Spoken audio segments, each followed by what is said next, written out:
this video, we're gonna be breaking down my headshot and portrait photography gear kit that I've been using for years and just perfected along the way. And if you're new here, I run a real estate media business here in Houston, Texas, where believe it or not, headshot, portrait, and lifestyle photography are actually a huge part of our business, not just taking photo and video of the properties. So let's break down the essentials, why I use the gear that I use, camera settings, and the results you can get from this pretty simple setup.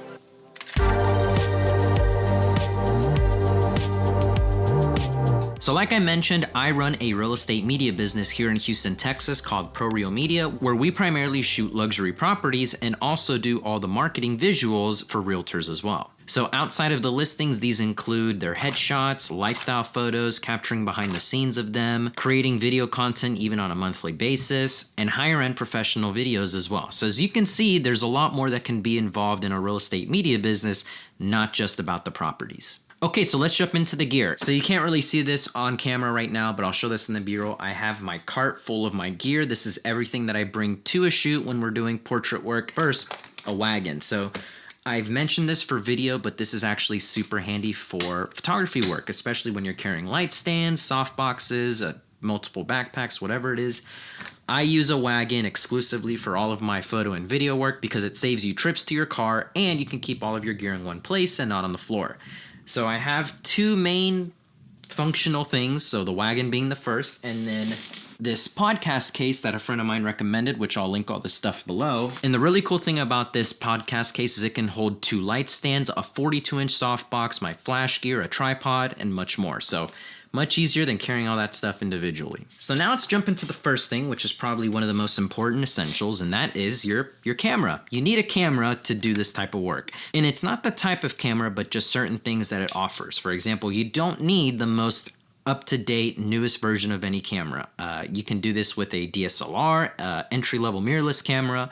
You just ideally want at least 24 plus megapixels for portrait work, just so whenever you deliver these photos that might not just live on social media, but like I said, might be printed for business cards or printed on other marketing material, or even their signs that they put in front of the home, it's gonna be high quality enough and not look pixelated or something like that. So I use a Canon R6 Mark II. I upgraded to this from the R6 Mark I, which was 20 megapixels. The photos still look really good, but I feel like 24 megapixels is the sweet spot for any type of work. This is also what I used to do all of our real estate photo work, but this is kind of my photo camera. If I do have to use my Canon R5C, which is filming me right now for that higher megapixels, it shoots 45 megapixel photos, I'll use that for headshots. But other than that, all of our photography work is done with this one because of the great autofocus, the small form factor, and the 24 megapixel raw photos look fantastic. But like I said, an entry level mirrorless camera or even DSLR are all going to produce the same results, especially since we're talking about photography. So just want a good camera body that you know forwards and backwards, and honestly is just at least 20 megapixels and up. Okay, and then next let's talk about the lens. This is my 50mm prime lens.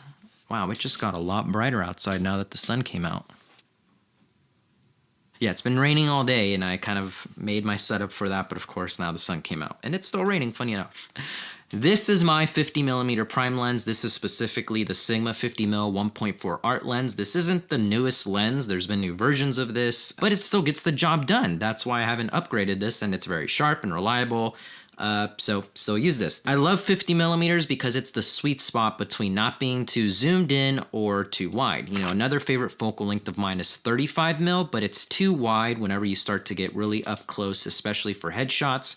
Now, if you're doing far away full body shots, it's one of my favorite lenses. I love shooting events on the 35, but if you're talking about an all-rounder focal length that is perfect for all this stuff, you can't go wrong with a 50mm, especially for two main things, because 50mm isn't going to distort the face. You can get really close and you're going to get almost no distortion, especially for headshots. And because it has a fast aperture of 1.4, you can still use this in a low light scenario, but all of our portrait work is typically shot around 2.8, especially for headshots. 2.8 is kind of a sweet spot. It's really sharp, but you still get a good amount of separation between your subject and the background. So that's kind of where I typically stay at. And then this right here is just the EOS R to EF adapter because we're talking about Canon mirrorless. So only bummer is it definitely makes this lens a lot bigger once it's on the camera, but it is what it is. So if you don't have a 50 mil, you can start out with what they call the nifty 50. That's probably like a $100-$200 inexpensive 50 millimeter 1.8 lens that almost every brand out there has. I started on one of those. That was probably one of the first lenses I bought when I first started photography like 8 years ago. So if you don't have one of those, invest in one of those before just going for a $1,000 to $2,000 plus 50 mil lens. Okay, next up, this isn't a must. This is kind of just an optional thing that you might want to try out, especially when it comes to using flash. This is a circular polarizer filter. You've seen me talk about this stuff, especially for real estate work, but believe it or not, I actually love using this for flash work because you just thread this onto your lens, and just like you would use it for cutting out reflections on floors, you can actually reduce the glare and shine on people's faces. So if you've ever used flash and you overpower it and it's just too bright, you're gonna get a bunch of hot spots on someone's face. This can help you control it. Obviously, you don't want to get that to begin with, but you can even soften and bring back more of that detail on their face, like their cheeks and forehead, so it doesn't look really flashy. So that's something I've been doing recently and really liking the results. So this one right here is by Moment, their CPL filter. Yeah, just another thing I wanted to mention. So that right there is the camera and lens setup I will ideally do when I'm doing stuff just natural light, so kind of in a really bright and airy model home or outdoors. If I don't have my flash setup, I do use it probably half the time, if not more, which we're about to get into next. But having a setup like that is just gonna have you set for any type of portrait work. And again, this is just the stuff that I choose to use. You could obviously use another lens like a 24-70, but I think the entry level version of a 50 will still get the job done, so you don't have to spend a lot on a 24-70 if you don't have one. So that's just the gear that I've used and chosen to use, not saying that that's the only way to go about this. Okay, so now let's get into the flash gear. So the flash setup is honestly very simple. If you've been around on the channel, you know that I love to just use the bare minimum, just the necessary essential gear that I can get away with and not have to carry a bunch of gear, second guess myself on shooting. So this setup is honestly really streamlined. Essentially, we just run a Godox 80-200 Pro. So this is a off-camera flash. I run this through a softbox, and then I just use this trigger on my camera and fire it through a double diffuse softbox, kind of like how my constant light is right now, same concept. That's essentially all that I do. The great thing about flash over a constant light though is that you can control it with your shutter, so you don't have to have a really, really powerful video light that would have to overpower the ambient lighting. You can do that with your shutter and camera settings and using a flash. So this right here is the one that I would recommend. This is the 80-200 Pro. Any situation I've ever been in, it's been bright enough even to do stuff outside with the sun. Pairing this with a softbox, which I'll mention here in a little bit, works great. And trust me, that's not to say that you can't do any portrait work with a constant light like this. That ideally will actually look really, really good if it's strong enough, because this setting right here is actually really dark. You know, if I turn off my light right now, it's a very dark room, so that's why this works, because it's, even though it is a pretty powerful light, it's a dark room, so I can get away with it. And that might not be the case whenever you go do these portraits at a really bright model home where you might have your light, your video light, or your constant light, and it's not gonna basically make a difference at all because the ambient lighting is too bright. So that's where I would recommend learning how to use flash. Even if you start out doing your flash work just on like TTL and adjusting that, just the power of it a bit, will be a good start. So like I just mentioned, pairing the 80-200 Pro with a flash trigger, this is the, I had to write down, this is the Godox X Pro 2S, I believe is how it's called, but nothing fancy about this one. I really just like that it has a nice bright screen. As you can see, it took a beating. It fell off my camera, bounced on the concrete, and it's cracked. Luckily, it still works, but I like having this big screen. If you're dealing with multiple flashes, you can control them. For example, sometimes I'll hire another shooter and they'll bring their flash setup. We can connect them and then use two flashes and control the power of each. So that's really handy, but they also make another more affordable version of this. But like I said, this one works great, pairs with this, controls it, and that's pretty much my flash setup. And if you're getting value out of this video, you should really think about joining my community. Last year, I started a community for real estate photographers and videographers that are wanting to grow their business and take it to the next level, a safe place for all of these people, no matter what place they are in their journey. If you're just starting out learning to use a camera, or you're an experienced media business owner, the community is growing and everyone is just getting so much value out of it. If you join the community, you get access to a behind the scenes exclusive video series where I deep dive into taking you to actual jobs editing gigs, more in-depth videos. You also get access to a digital welcome pack that's full of some of my most used digital assets like presets and LUTs that I use for editing our real estate work. And lastly, the most important perk is you get access to a private Discord community where everybody is constantly chatting things about their business, how to do things, asking questions, getting feedback on their work. It's just awesome having a safe place where you can just ask questions and grow and go from there. So if you're interested, it's in the link in the description. Now back to the video. So now let's get into like this other gear. So this is my softbox. This is the 42-inch Easy Lock by Easy Glow, 42-inch Beauty Dish white softbox. So white meaning that the inside of it is actually white, not silver, like how normally they are. I feel like that gives a little bit of a softer light. And I love that these are actually really quick to put on. So you don't have to spend a whole bunch of time putting these together. It's really small, lightweight. They're not really deep, so it doesn't take up a huge footprint. Wow, this barely fits in here. There we go. So you have one layer of diffusion, a second layer in the middle, and then in the back, in there's a dish. So that diffuses and spreads out the light even more.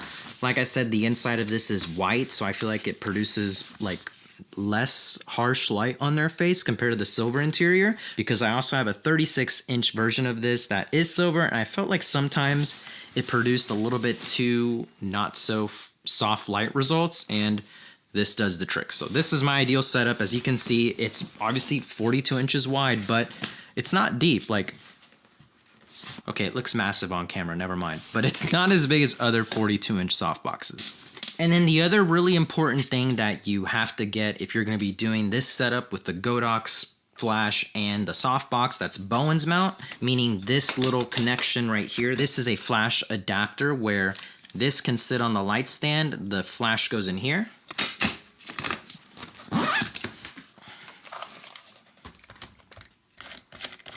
So you have your flash, the flash adapter that'll put this on the light stand, and the softbox. And then the cool thing is someone could even, I knew that was gonna happen. And then the great thing about that setup is someone can even hold it for you if you don't have it on a light stand, or if you do. So the whole setup is honestly pretty lightweight compared to something like a big video light. So really happy with that setup, and it's just very minimal and it works great. So that flash and softbox setup is typically what I'll bring every single time and use when I'm doing headshots, portrait photos of an agent at their listing or at a model home or at a studio, and in lifestyle type photography work, whether it's an event or capturing those candid behind the scenes types photos of them. Just works great. I kind of look at where the ambient lighting is falling and enhance it and just make it look really natural and not overly flashy. Lastly, light stands. And so you want to find a good light stand that is not really heavy like a C stand. You don't need something like that. And you want something that is sturdy but also lightweight. So these light stands are by Newer. You can find these on Amazon. Really happy with these. One of these is currently holding my light setup, and then I have another one in there. I believe they even sell them in sets of 2, so I just keep this, like I said, in my podcast case. They can get really tall and just really easy to carry if you're just doing this by yourself, holding that with one hand, holding your camera with the other, move it around. So it's a really lightweight setup, like I said, as minimal as it can get, because obviously you can take this a lot farther by adding in a hair light, a fill light, other flashes for the ambient. But if you're talking the bare minimum to just kind of focus on your subject, deal with the background and everything else, either in editing or expose it differently, you just want to have a good soft flash setup for their face, especially for headshots, and you'll probably be good to go. Okay, so now let's talk camera settings. So obviously a lot of these settings will vary based on your actual scene. If you're shooting in a really bright home or a really dark home or a dark studio, a dark area, whatever the place is. But these are in general good starting point settings that you can kind of aim for and then adjust from there. And I'll explain why for each one. So let's start with just the ISO. I typically can't stick at ISO 100 unless I'm shooting outside, because it's typically going to be just a not really bright area and we're gonna be indoors. So I typically start at ISO 400. The great thing about newer mirrorless cameras like this one, the R6 Mark II, is they have great low light performance.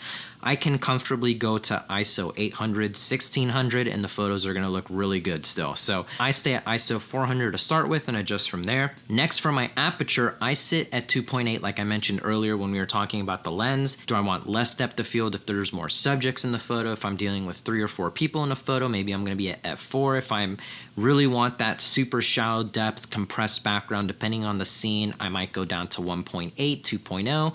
But if ideally just want a nice clean portrait for starting out, I'm gonna stick around 2.8. That's a good balance between the two and a good starting point.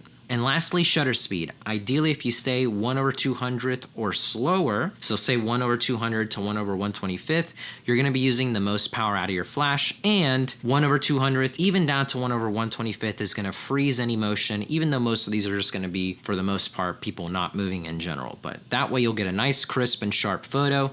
I start at over 1/200. So here's the trick when it comes to flash. If you're new to this, I would first start by going into TTL mode. So TTL is kind of like auto for flash.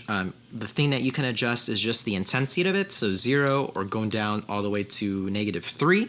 So you can kind of start by just at 0. But here's another thing I do first. Before I introduce flash into the scene, I take a photo at ambient lighting, no matter what the scene is, just so I can see a before and after from adding in flash. And whenever I do add in flash, I'm not going to immediately start at a really high powerful flash setting like 1/8, for example.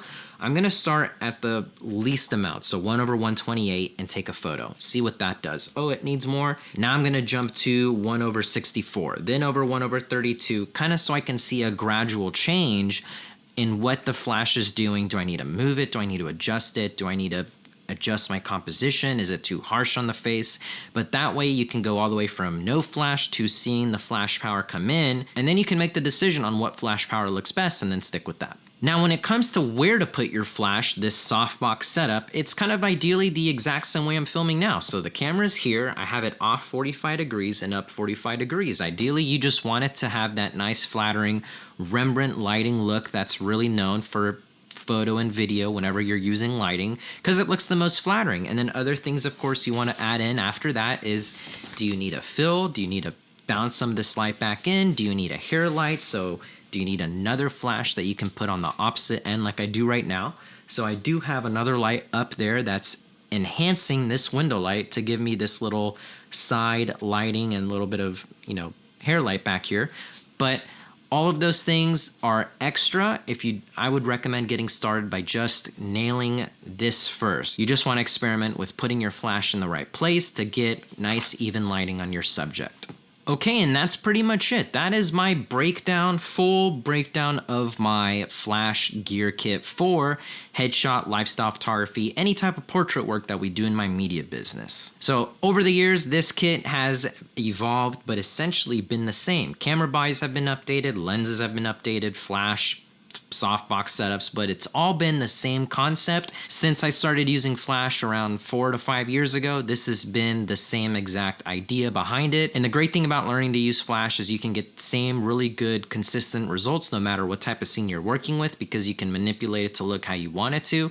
After you master that, you can eventually get into adding a second flash to fill the room or hair lights like I mentioned, but ideally starting like that and then learning how to retouch those photos and produce them over and over again. I just definitely recommend learning flash, because honestly, I feel like it's really overlooked by photographers nowadays, because cameras are so great. You can go to ISO infinity and your photos are gonna have like no noise, but it's not for that sense. It's definitely just the way you create the photos, the professionalism behind them, how they look, things like that. So adding flash is just another tool in your toolkit. So if you aren't offering these types of services, portrait, photo work in your real estate media business, and all you do is properties right now, and you want to add another revenue stream to your business, this would be what I would start with, because my background is I actually started doing portrait work before real estate work. Then I found a need for it and just brought that experience back into it because it's a necessity. Like I mentioned, realtors need business cards, marketing materials, social media posts, email stuff, possibly their face on their signs, marketing for websites, and so on. It just keeps going on. And if you can offer that stuff, you're going to be a one-stop shop for these agents and get more business from them and make more money. So that's pretty much it. Leave a like if you enjoyed, comment down your thoughts, subscribe if you haven't already. I would love for you guys to be part of the channel, and I'll see you guys in the next video. See ya.